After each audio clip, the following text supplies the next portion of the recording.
Olá, tudo bem com você? Nós estamos aqui para a nossa 23ª aula, aula 23.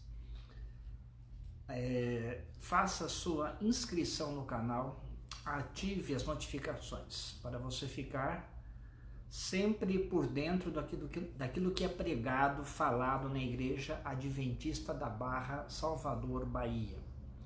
O nosso assunto hoje é sobre o perdão de Deus.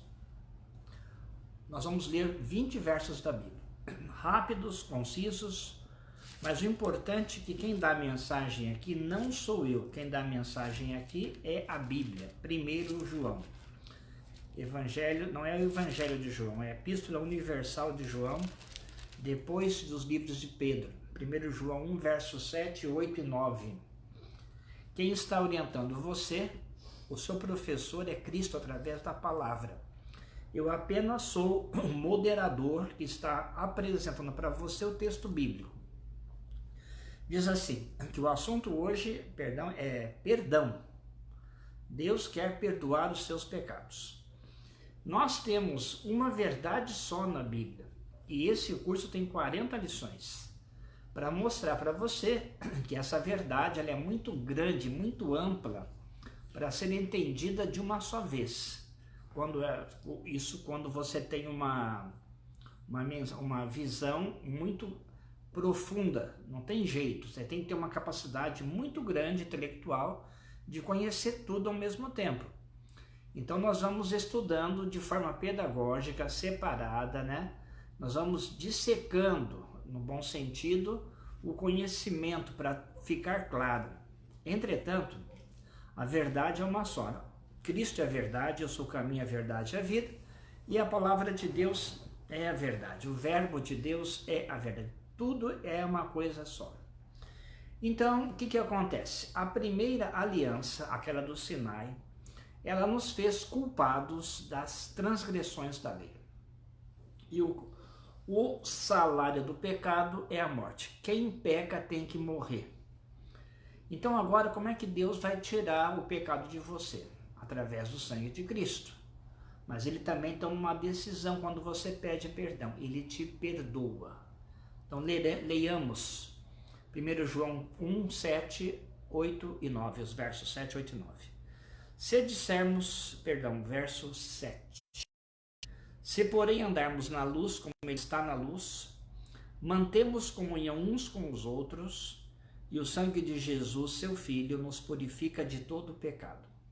Aqui nesse verso há mais verdades do que o perdão e a purificação. Aqui nesse verso está dizendo que se nós andarmos na luz, fazendo a vontade dele, mantendo comunhão com ele, isso irá resultar que nós também iremos ter comunhão uns com os outros. A única maneira de você se aproximar do seu próximo é chegando perto de Cristo. Não tem outro caminho. Interessante, né? O caminho mais curto para você chegar no teu próximo é Cristo. Porque senão você não vai amá-lo do jeito que você ama você. É interessante que o caminho para eu ir para o meu lado, para o meu próximo, é o caminho que eu vou para cima, para a comunhão com Cristo. E aí, nessa comunhão, o sangue de Jesus faz o quê? Nos purifica de todo o pecado. Se dissermos que não temos pecado nenhum, a nós mesmos nos enganamos, e a verdade não está em nós. Tem um grupinho de perfeccionistas aí que acham que não pecam mais. Essas pessoas não têm a verdade. É muito claro o texto sagrado. Se dissermos que não temos pecado nenhum, a nós mesmos nos enganamos. Nós somos falhos, nós somos imperfeitos. E se às vezes hoje, durante 1 minuto ou 2, 1 hora, você não faz nada de errado, isso não quer dizer que você é perfeito. Quer dizer que naquele momentinho você andou bem de acordo com a sua própria visão. Ou seja, no egoísmo, no orgulho, na arrogância, só isso já é pecado. E o verso 9 diz assim, se confessarmos os nossos pecados. Se confessarmos, se você não falar para Deus o que você fez de errado e os porquês que você fez aquilo de errado, ele não vai te perdoar. Mas se você fizer isso, o que diz a palavra? Ele é fiel e justo para nos perdoar os pecados e nos purificar de toda injustiça. Então o que acontece, meus irmãos? Se você tem que chegar para Deus, ficar de joelhos. E outra coisa, os pecados que são praticados em pensamento devem ser confessados em pensamento. Os segredos da alma não podem ser falados em voz audível, para o diabo não ouvir. As demais coisas devem ser faladas em voz alta. Ok? Mas você tem que pedir perdão. E pedir perdão através de confissão. Você abre a boca. Só existe um buraco pelo qual o pecado sai de você. Esse buraco é a boca, é a confissão. E ao você confessar os seus pecados, você vai vendo quão ruim você é. E às vezes também o pecado que parece muito agradável, muito comum, muito aceitável na parte da imaginação, quando você começa a verbalizá-lo, não em voz alta, mas em voz mental para Deus, e começa a contar para Deus as suas angústias, os seus pecados internos, então você verá que existe muita idiotice, muita coisa que não tem nexo. E você verá que você estava se enganando a si mesmo. Tudo não passa de uma ilusão. Por isso, confesse o seu pecado ao Senhor. Vamos andar um pouquinho mais então aí. Vamos para o livro de Isaías 1:18. Isaías, que nós já lemos bastante esse verso aqui. No livro de Isaías 1:18, aqui diz, nós já conhecemos esse verso, assim diz: vinde, pois, e arrazoemos. Ou seja, arrazoar, Deus fala, você fala, em oração você vai confessar o pecado. E ele fala: ainda que os vossos pecados sejam como a escarlata, eles se tornarão brancos como a neve. Que sejam vermelhos como o carmesim, se tornarão como a lã. Ou seja, Deus está dizendo, tem até um hino, né? Alvo mais que a neve. Não importa o que você fez de errado na sua vida, se você pedir perdão, aceitar que o sangue de Cristo é suficiente para pagar o seu pecado, Deus vai te perdoar. Não importa o que você fez de errado, o sangue de Cristo perdoa tudo. Onde abundou o pecado, superabundou a graça. Deus não conhece nenhum pecador que ele não possa perdoar. O único pecado que não tem perdão é pecado contra o Espírito Santo, que chama a pessoa para o arrependimento, que fica convidando. E quem não vem, Deus não pode perdoar. Mas aquele que vem a mim, João 6,37 diz: de modo nenhum lançarei fora. Vamos continuar mais. Vamos pegar o livro de Jeremias, capítulo 33. Primeiramente, em Jeremias 33, o verso 8, quando você pede perdão, quando você confessa, diz assim, olha aqui diz a palavra: purificá-los-ei de toda a sua iniquidade, com que pecaram contra mim, e perdoarei todas as suas iniquidades com que pecaram e transgrediram contra mim. Veja que o perdão de Deus, igual ao 1 João, ele não apenas perdoa o ato do pecado. Deus perdoa todos os erros, todos os atos que você fez. Mas também Deus purifica você do pecado na oração de confissão. Jeremias 31, verso 34, uma página antes, possivelmente, na sua Bíblia. Diz assim, 31, 34. Não ensinará jamais cada um ao seu próximo, nem cada um ao seu irmão, dizendo: conhece ao Senhor, porque todos me conhecerão. Desde o menor até o maior deles, diz o Senhor. Pois, concluindo meu trabalho, perdoarei as suas iniquidades, e dos seus pecados jamais me lembrarei. Ou seja, Romanos 9, ontem, 14, sobre predestinação, eleição, Deus decidiu perdoar os pecados de todos aqueles que o buscarem. É uma decisão de Deus, é a vontade dele, por amor eterno ele nos amou. Continuando ainda, vamos agora pegar o livro de Hebreus, capítulo 8, verso 12. Em Hebreus 8, capítulo 8, verso 12, aqui está falando daquela aliança que nós lemos em Jeremias 31, 33 e 34, que é o cumprimento do Novo Testamento. Por quê? Porque em Hebreus 8, verso 7, diz assim: porque se aquela primeira aliança tivesse sido sem defeito, de maneira alguma estaria sendo buscado lugar para uma segunda. A aliança do Monte Sinai com Moisés, ela não trouxe justiça, trouxe condenação, porque todo mundo é pecador. Mas em Romanos 8, verso 12, diz assim: no Novo Testamento, em Cristo, no sangue de Cristo, e não ensinará jamais cada um seu próximo, nem cada um seu irmão, dizendo: conhece o Senhor, porque todos me conhecerão, desde o menor deles até o maior. Pois para com suas iniquidades usarei de misericórdia, e dos seus pecados jamais me lembrarei. Então, Hebreus 8 e Jeremias 31 é a mesma estrutura. Ou seja, Jeremias 31 é a profecia do Novo Testamento. Hebreus 8 é o cumprimento do Novo Testamento. Perdão total aos seus pecados. Perdão imerecido. Isso chama-se graça. Continuando, Hebreus 9, verso 12 diz o seguinte: nós já estudamos também, já lemos por outros aspectos, diz assim: não por meio de sangue de bodes e de bezerros, mas pelo seu próprio sangue entrou no Santo dos Santos uma vez por todas, tendo obtido eterna redenção. Ou seja, o pecado ele é perdoado para sempre. O pecado não fica voltando.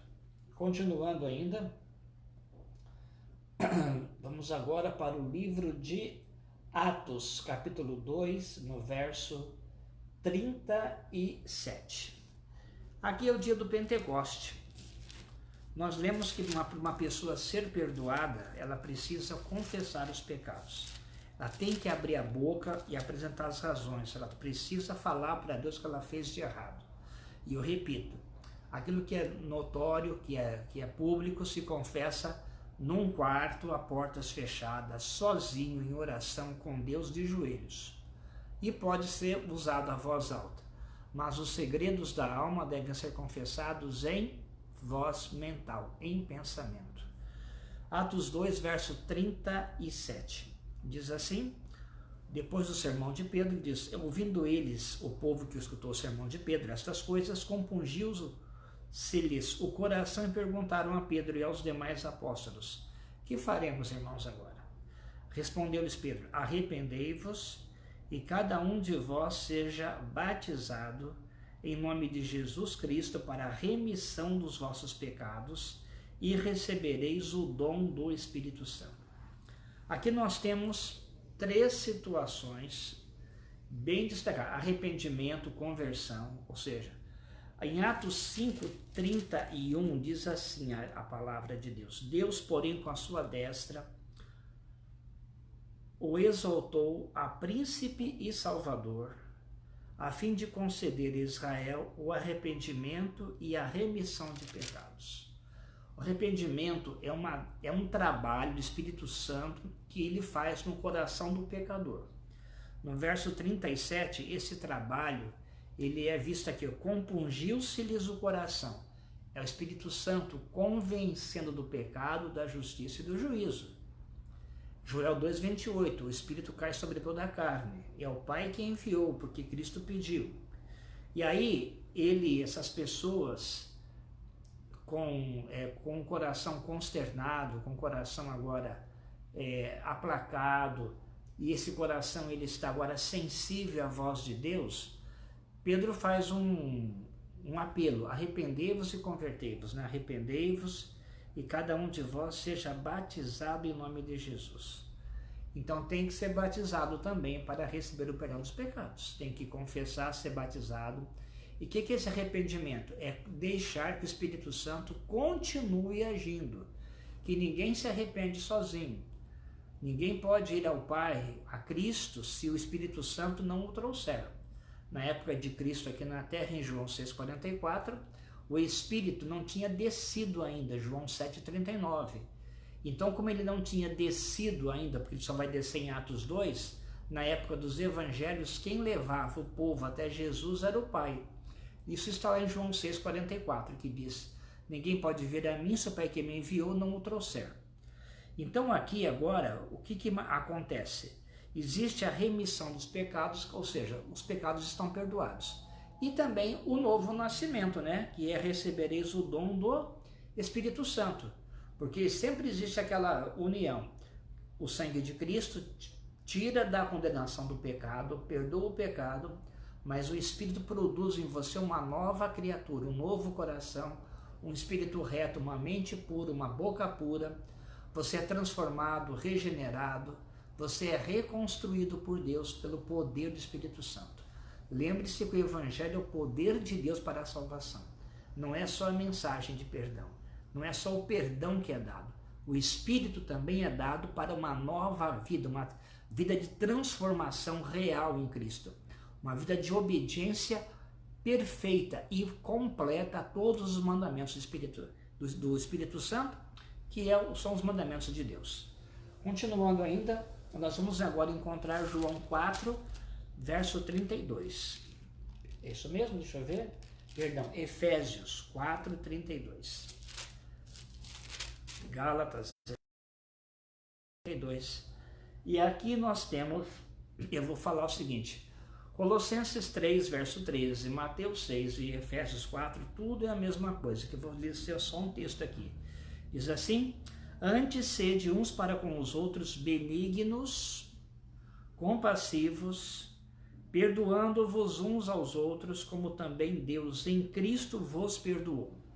Quer dizer o seguinte, a Bíblia ela gasta muito tempo dizendo uma coisa, olha, você recebeu primeiramente o perdão de Deus completo aos seus pecados. Deus não deixou sequer um pecado na sua vida. Ele perdoou tudo. E Miqueias diz que ele jogou nas profundezas do mar e não vai se lembrar mais. Isso é um fato. Então o que acontece? Se você foi perdoado, primeiramente Deus te perdoa. E ele te perdoa quando você tem mágoa do outro ainda. Ele te perdoa desse jeito, ele te busca no pecado. Só que aí, uma vez que você está salvo, perdoado em Cristo, ele pede que você ore pelo inimigo, faça bem o inimigo, fale bem do inimigo e perdoe o seu inimigo e também os seus amigos. Irmãos, às vezes é difícil perdoar os amigos, os irmãos da igreja, mas tem que ser obrigado, está falando aqui. Colossenses 3, verso 13, Efésios 4, 32, São Mateus 6, é o Pai Nosso. Do jeito que a gente perdoar, nós seremos perdoados. E Cristo ele é claramente incisivo dizendo o seguinte, olha, se vocês perdoarem as ofensas que os outros fizeram para vocês, vosso Pai Celestial vos perdoará. Mas se vocês guardarem mágoa de alguém e não perdoarem os pecados que os outros fizeram a vocês, vosso Pai Celestial também não vai vos perdoar os seus pecados. Então o que acontece? Você que está me ouvindo agora, se você não perdoar tudo de todos, você não será salvo. Porque o Pai colocou isso como uma regra. Você tem que perdoar do jeito que foi perdoado. Porque com a medida que você mediu, você será medido. Ou seja, do jeito que você tratou, você será tratado. Então quem impõe as regras do juízo de uma certa forma, nesse caso, é a gente. Ou seja, eu perdoei tudo, porque Deus é misericordioso. Deus perdoou tudo. E tem lá nas bem-aventuranças em Mateus 5. Bem-aventurados os misericordiosos. Porque Deus é misericordioso e você tem que ser igual a Cristo, misericordioso. E não pode guardar mágoa de ninguém, perdoar todo mundo. Pastor, meu coração está duro. Entregue isso para Deus, conte para Ele. Perdoe então aqui e deixe isso daqui na mão do Senhor, essa dor que Ele vai tirar. E oportunamente Ele tira. Vamos pegar mais versos da Bíblia. Vamos pegar Isaías 43, 25. Livro de Isaías 43, 25 é um dos versos mais bonitos da Bíblia. Diz assim, eu mesmo sou o que apaga as tuas transgressões por amor de mim, e dos teus pecados não me lembro. Quem que apaga os seus pecados? Deus. Ele diz que ele desfaz as suas transgressões como a névoa. Né? É muito fácil para Deus. Deus agora, depois de Cristo na cruz, que já foi feito o difícil, A partir de agora, Deus perdoa, é uma decisão dele, ele mesmo que apaga. Acredite nisso, a Bíblia está dizendo que você está perdoado, ele quer te perdoar, é a vontade dele, não é a sua. Ele que está mandando para você, o Espírito Santo, dizendo, olha, você é pecador, mas eu quero te perdoar, eu quero te salvar. Conta para mim o que você fez de errado e perdoa todo mundo, vem morar comigo, é isso que ele está dizendo. Continuando ainda, nós vamos pegar agora uma situação aí bastante interessante. Eu quero ver com você, mostrar que o sangue de Cristo, ele consegue apagar o pecado de qualquer pessoa. Eu quero ler de novo com você Levítico 6, verso 7, que diz assim: o sacerdote fará expiação por ela diante do Senhor e será perdoada de qualquer de todas as coisas que fez, tornando-se por isso culpada. O sangue de Cristo, ele perdoa qualquer coisa que você fez de errado. Mas eu fiz uma coisa muito grave, Deus perdoa. Mas se eu matei 10 pessoas, você vai para a cadeia, pode morrer na cadeia, mas vai para o céu. A tua conta diante dos homens, ela está aberta, vai ter que ser paga aqui na terra. O aspecto horizontal você paga aqui, mas o aspecto vertical, para quem vai para Cristo, foi pago na cruz. Por isso, Cristo fala que muitos que estavam presos serão salvos. Lembra? Quem tinha fome, estava com sede, estava com frio, estava doente, e eu estava preso. Quem são os presos? Podem ser pessoas que são presas injustamente, ou pessoas presas justamente. Pessoas verdadeiramente más aos olhos deste mundo. Mas o sangue de Cristo apaga e perdoa qualquer tipo de pecado. E se você está me ouvindo agora, você que está preso aí, você fez algo muito grave, Deus pode perdoar o seu pecado completamente.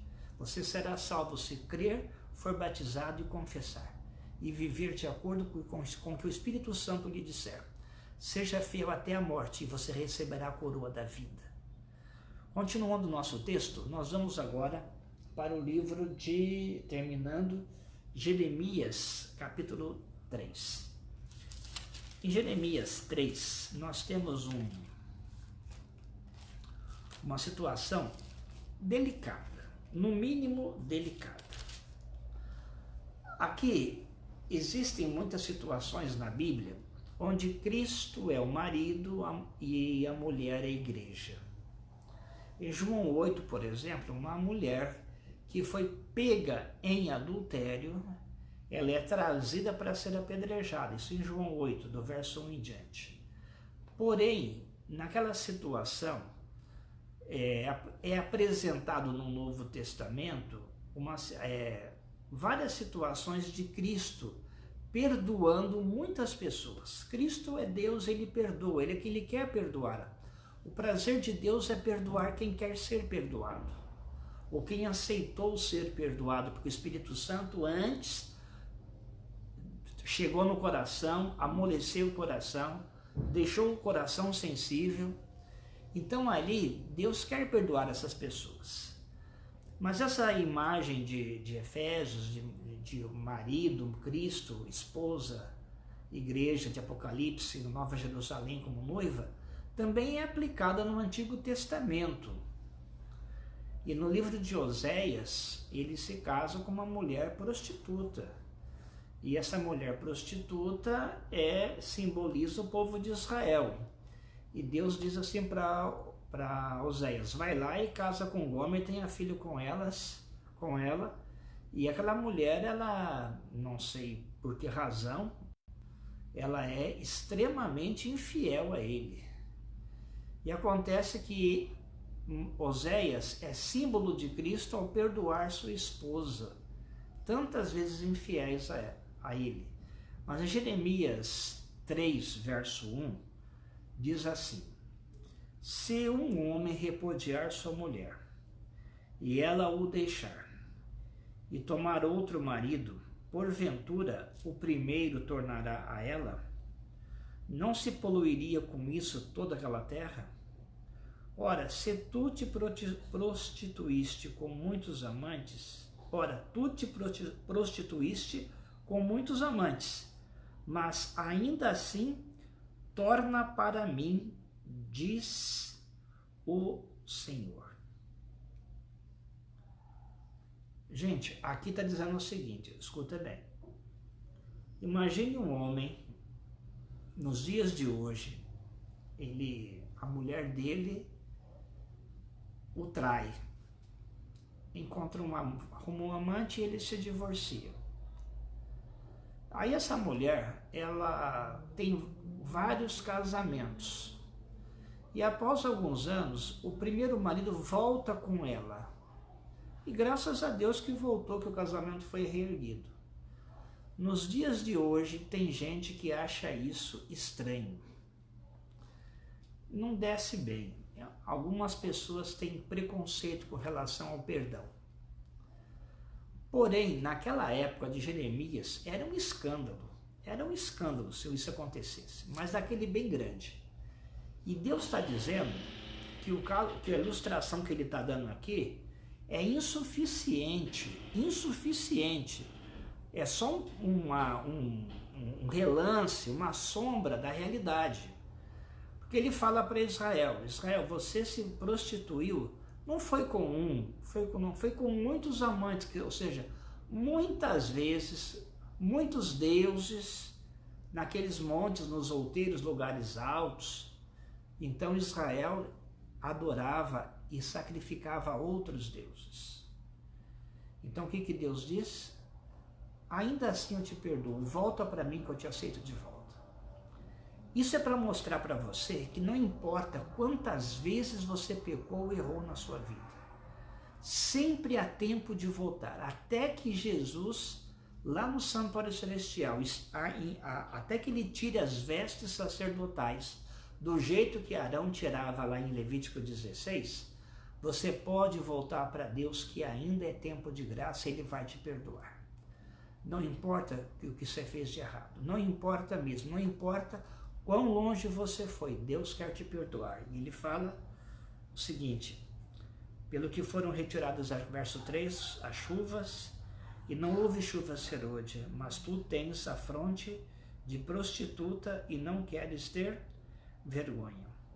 Ou seja, no verso 3 aqui, Deus está dizendo que Deus está castigando o povo. Às vezes Deus te castiga, às vezes Deus tira alguns privilégios que você tem, sabe por quê? Para dizer, filho, tem algo de errado, volta para mim.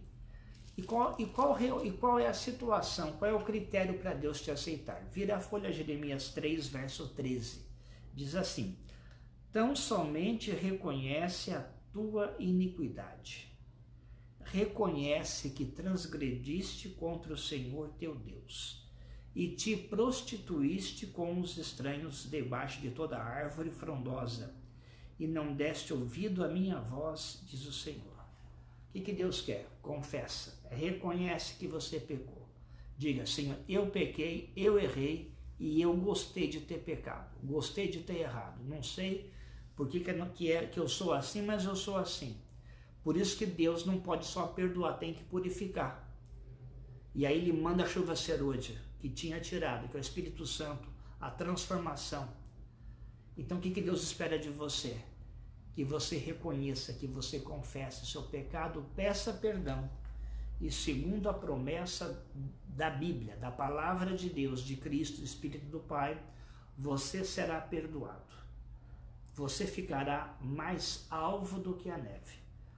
Você será vestido com a glória do próprio Deus eternamente. Porque o sangue de Cristo limpou você e a mim de todos os nossos pecados. Acredite nisso. Não espere ter sentimentos, não espere ter visões, porque o justo viverá pela fé. A palavra de Deus é a verdade. A fé é uma coisa que ninguém consegue tirar de você. A crença, o poder na palavra. Que Deus abençoe você. Se você puder, feche seus olhos para a oração. Pai Santo, perdoa-nos nossos pecados. Que cada um de nós hoje, de acordo com a sua história de vida, arrume um lugar para lhe confessar os pecados a sós, reconhecer que somos pecadores, reconhecer que transgredimos contra o Senhor, reconhecer que fomos negligentes e irresponsáveis falhos na nossa comunhão e na nossa vida como um todo. E reconhecemos que somente o sangue de Jesus pode nos salvar. Nós oramos neste santo e doce nome de Jesus Cristo, Pai. Amém.